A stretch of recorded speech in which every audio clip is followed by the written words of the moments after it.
Hey, welcome back to the shop. Today I'm going to be putting in a console vault from Ford. Um, so if you want to lock things up like, you know, wallets, purse, firearms, whatever you need, this will help you secure those items. The kit comes with is this lid here. They have a factory set to 0. And then here's this plate that gets mounted at the bottom of the console, which I'll show you. And then it comes with some nuts and some self tappers, which go in the side here. I'll show you. I'll just put them in there to show you how those go. But I'm going to show you how this goes out here before it goes in, so it's kind of easier to see what you're going to be having on the inside. So basically, when this unit is sitting inside the console, that's how it's going to be. You're going to have those studs that are on the top lid going through those holes there. And you will not be able to lift this or pry it up because it hits the console lip. So even though it looks like you could just pull up on it, you know, it's just not going to happen. I mean, unless they completely destroy the center console to get it off. But that's what these are to help too. You put the screws in, they protrude out the side and kind of pin it inside of the console. So to start, I kind of started them in their holes, and that's the way they're going to go. And then once it's in there and you have these studs in this plate, you'll just screw these in where they're at, and then that's what's going to hold it. Another thing I noticed is I believe that it would be best to, looks like there's a slight gap here to run any power cords through here. It seems that once you put this in, there's not enough room to run a cord down there without this being open. The first thing, you're going to want to set this plate in the bottom. And then after that, now we'll put the top on there. And then you're just going to flip those up so that the U shapes go into the studs. So to get this in there, you're going to want to kind of like put it on its side a little bit.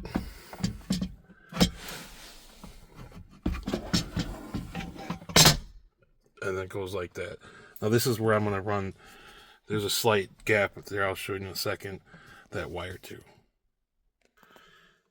Now I simply have the nuts installed on both sides. Probably only going to film it back, but it's going to be like that. And then you have these side screws like I talked about. And the front, there is a slight gap in the front. There is a slight, you can see there, this does have some free movement. So the best thing to do is push this. It does go back and forth a little bit. Those screws are what's going to keep it in the position front to back. So I'm going to push it back as far as I can before I tighten the first one, and that will hold it back so that there is a little bit of play here. Now, with the way this is set up, when you close it and lock it, you know, there's no room for the wire anywhere else, but you're not, in order to change this, if this goes bad, you're going to have to undo it and get it out, because I don't see any other way that's going to work. So whatever wires you want coming out of here, you need to do it like before you put this in. So these screws in here,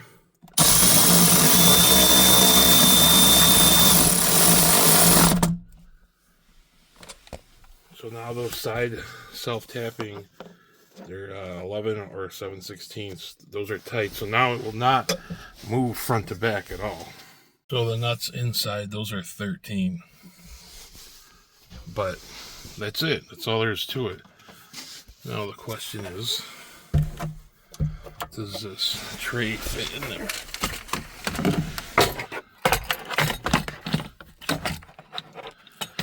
So your little tray doesn't fit in there anymore. So that's, I guess that's the downfall of it. You have to get something else to put in there that's a little narrower. No big deal. And all you got to do to just turn the knob, it springs itself open. So your opening obviously is smaller, but for most things you want to put in there, it's big enough.